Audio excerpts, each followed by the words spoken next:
சென்னை மதுராந்தகத்தை சேர்ந்த தனுஷ் என்ற சிறுவன் செல்போன் சார்ஜ் போட்டுக்கொண்டே பேசியதால் செல்போன் வெடித்து கண் பார்வை பறிபோயுள்ளது. மதுராந்தகத்தை சேர்ந்த கூலி தொழிலாளி எட்டியப்பன் என்பவரது 9 வயது மகன் தனுஷ் செல்போனை சார்ஜ் போட்டுக்கொண்டு பேசிய பொழுது அது பயங்கர சப்தத்துடன் வெடித்தது. உடனடியாக செங்கல்பட்டு அரசு மருத்துவமனையில் சேர்க்கப்பட்ட அவர் இறுதியாக எழும்பூர் கண் மருத்துவமனையில் சேர்க்கப்பட்டார்.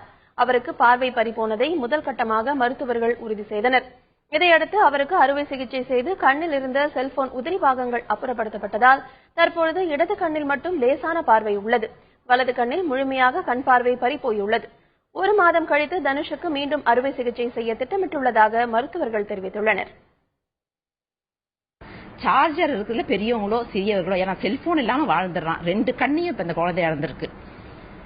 அதை ஒரு விழிப்புணர்வுக்காக தான் நாங்க இதை காமிக்கிறோம். அந்த கேஸ் இந்த மாதிரி நிறைய கஷ்டமான கேஸுங்களை கண் மருத்துவமனை ஹேண்டில் பண்ணாலும் இது இந்த கடினத்தோட ஒரு விழிப்புணர்வு மக்களுக்கு ஏற்படுத்தணும். குழந்தைங்க சார்ஜர்ல இருக்கும் போது செல்போனோ எந்த ஒரு பொருளையும் சுவிட்ச் ஆஃப் பண்ணிட்டு தான் எடுக்கணும். இது பெரியவங்களுக்கும், ஏன்னா பெரியவங்க கூட நம்ம என்ன பண்ணுவோம், வாட்ஸ்அப் மெசேஜ் ஆன்ல வச்சுட்டே பாக்குற பழக்கங்கள் இருக்கு. அன்னைக்கு எல்லா மருத்துவர்களையும் கூப்பிட்டு காமிச்சேன். இந்த மாதிரி ஒரு இன்சிடென்ட் Facebookல தான் நம்ம பார்ப்போம், வாட்ஸ்அப்ல பாக்குறத கண் முன்னாடி பாக்குறோம். எல்லாரும் அவங்க குழந்தைங்களுக்கு அனுப்பிட்டு இருந்தாங்க. இது ஒரு அவேர்னஸ்.